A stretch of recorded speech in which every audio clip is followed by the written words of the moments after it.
Ironman 70.3 Texas 2022 in the books.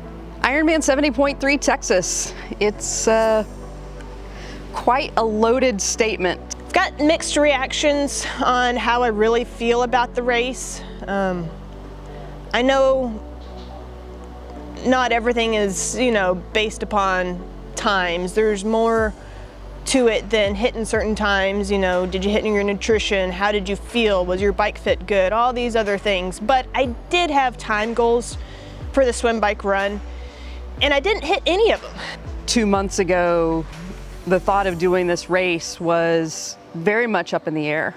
It's been a very long path and a long journey just to get to the start line. I still came away with an overall 70.3 PR, which I'm thrilled about. It's awesome, that's great. It shows that my fitness is, still going in the right direction, and I'm still making gains and still gains to be made. I had a lot of nerves and a lot of pressure going into Ironman 70.3 Texas.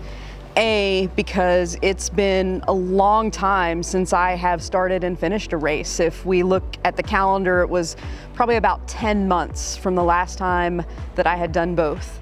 And that's really hard for me because that allowed there to be some doubt and maybe even forgetting how to be a triathlete, how to race, how to execute, how it's supposed to feel. Obviously there's going to be discomfort at some point or many points during the race, but you forget that when you haven't had the experience over the course of a long time. I've made such improvements in the swim, and I just knew that I was going to go sub 40. I felt so confident going into it. Got the wetsuit on. Caitlin and I made our way to the swim start. And it's a little, you want to talk about letting the nerves build. You're standing on the dock with thousands of other people just slowly making your way to the swim start, and you can hear the beeps. I can still hear the beeps, and you want to get there, but you got to wait for, hundreds of people ahead of you to jump in the water. I think one of the best decisions that we made on the day is that Caitlin and I started the swim together. Even though we swim at different efforts, it was nice to kind of have that symbolism that we're going to start this race together. We may not finish it together, but we will be reunited at the end of the day. And hopefully that this comeback story would have a good ending at the finish line in Galveston. I know during the swim, my mind kind of wandered a bit. I got to thinking ahead of myself into the race. I started to think about the bike and the run, and there were some times where I had to reel myself back in and put myself back into the moment I was in and really focus on my swim cues. But once I got to the swim ramp, looked at my time, and it was over 40 minutes. I was just like, Arr! But I didn't let that stop me. I did not let that get me down. I had the moment and it was done with, on to the bike. The swim for me, and a lot of the things that I think about during the swim, is just basically getting through it. I was thinking about my day, how I wanted it to unfold, and I wanted to keep my swim constant, but I also knew that I wanted to make sure that I was going to have enough in the tank to finish the day. So I didn't quite go full gas on the swim, but I'm really happy with what I did. I came out of the water. It was my fastest Galveston swim. I think 36 minutes and some change. I felt really good.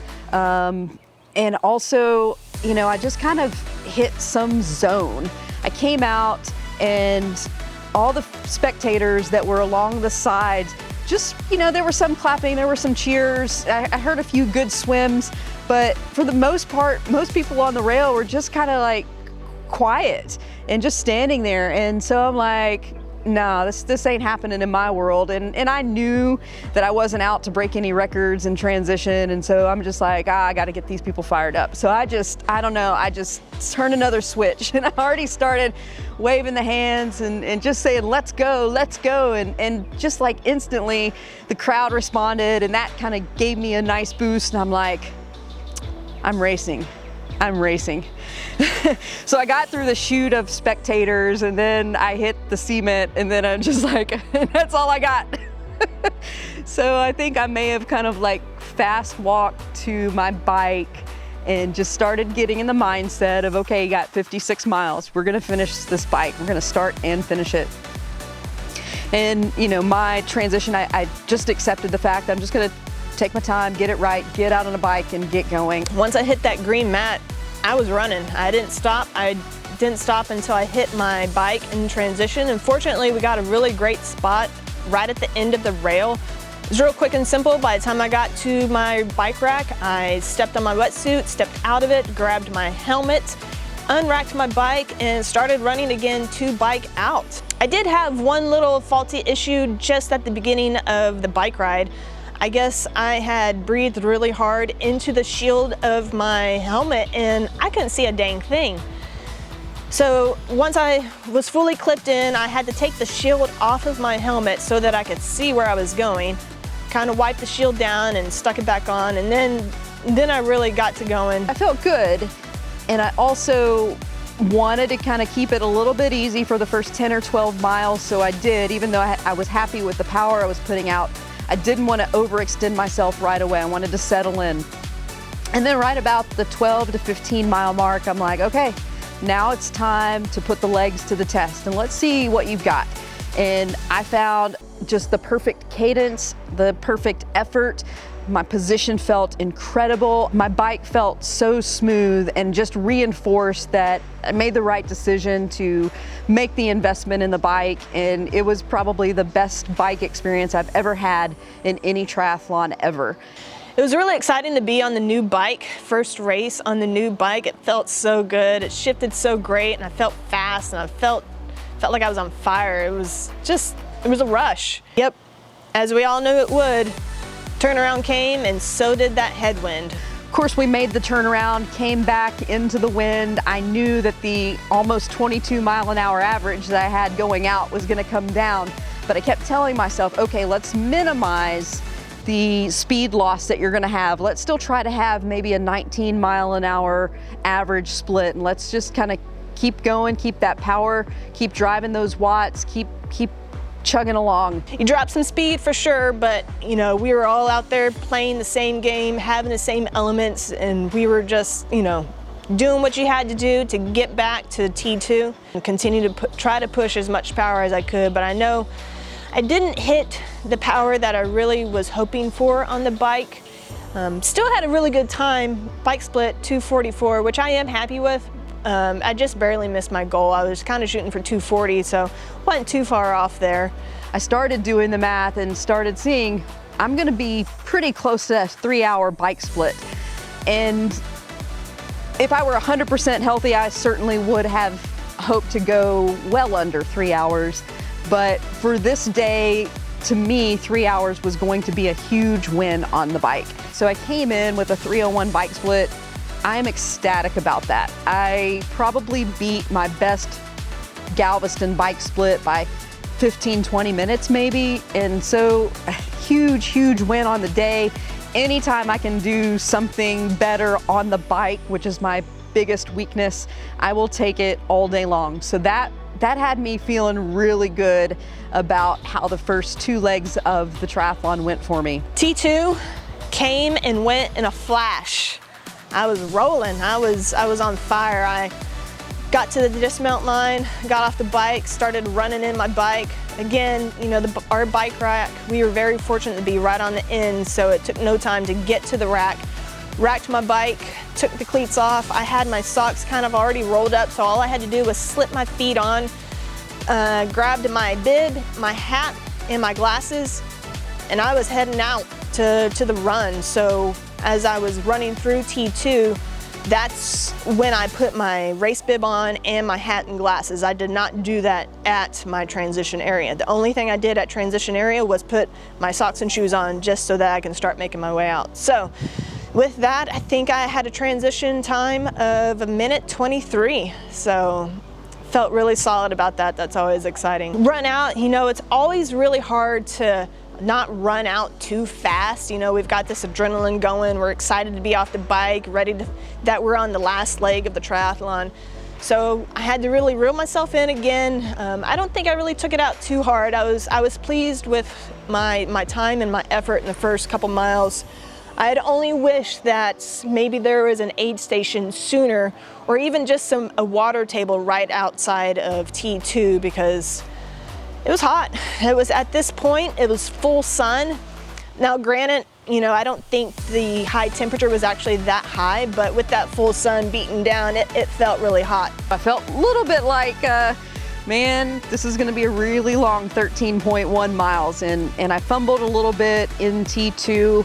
And again, I had to set my mind that it's not the transition time that you're gonna worry about today. It's like doing all 3 sports and getting to the finish line. So I did accept that, okay, not gonna be my best transition time, just get in and out and get on the run. It was full sun. It was warm, it wasn't hot, but the full sun did make it feel a little warmer than it was.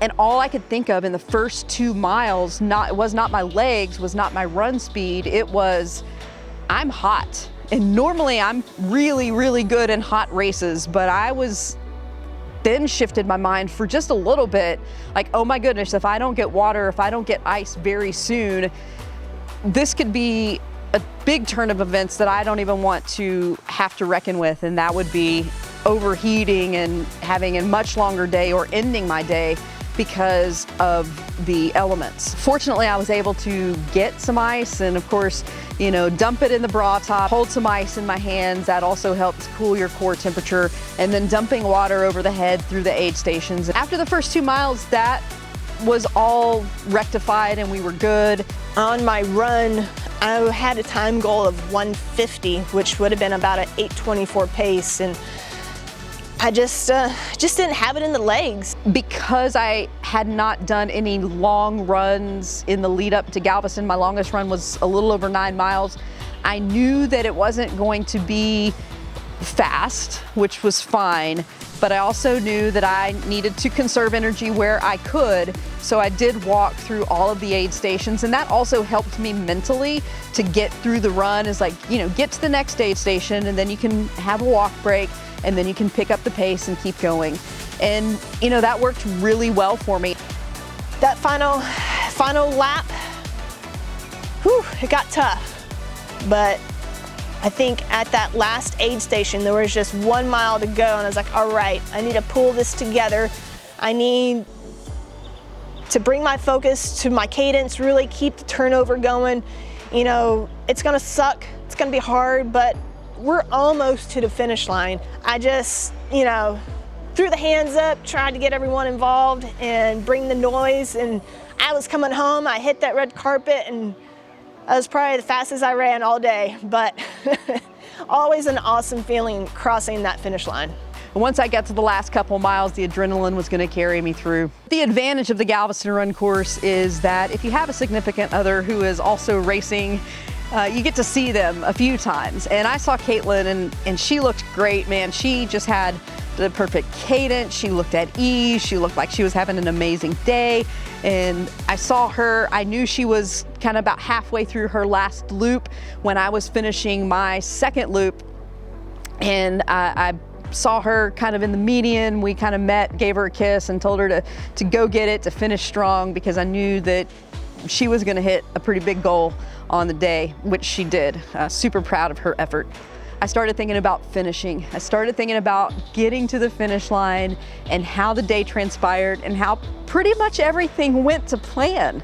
So the last little bit of the run, it's really nice. You get to run along the backside of Moody Gardens. You get to see the swim course where you were a few hours earlier, and then you make that turn and it is a party at the finish line. I saw her make that final turnaround, and I called out to her as loud as I could, and once she came up to me, you know, I told her how excited I was and that I would see her at the finish line. I saw Caitlin standing on the side, and I could hear her screaming for me, and I know she wanted to will me to the finish line as much as I wanted to cross the finish line on the day.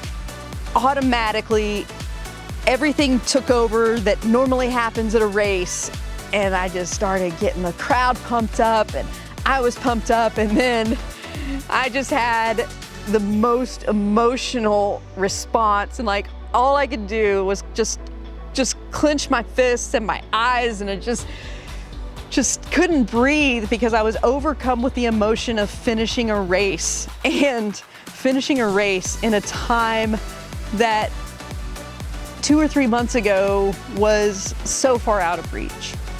I made it there in time to see her finish and then wrap her up in my arms because I was so proud of her. Even though I knew that I couldn't realistically set a goal, I had some goals, okay? So my first, everything goes perfect, everything's wonderful day was that I would go sub 6. I really thought, you know, on a perfect day, yeah, I could. The second goal was to absolutely have my best Galveston time ever. And I knew heading into that finish chute that I was gonna crush that a whole lot. All in all, I'm gonna say I am the happiest post-race about this effort and how I put it all together. I did it on my own, and I couldn't be more proud of what I did. Good, finally, huh? Finally. That's so good. Finally. You have no idea what you made out there. Good job. Oh, yeah. That was awesome. So good. Is it my best time? Definitely not.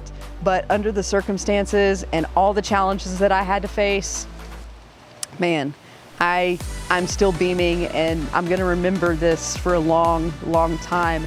And it's part of the comeback story. Thank you to all of y'all that gave a shout out or came running up next to me and said, hey, we follow you on Instagram or YouTube. You know, it was really great to have a real quick chit chat with you, get your name, and just know that we're all out here supporting each other because that's what the tri community is about. I think we got that part nailed, and we each want everyone else to have the best day that they can. And it's a great feeling. It's a great community to be a part of.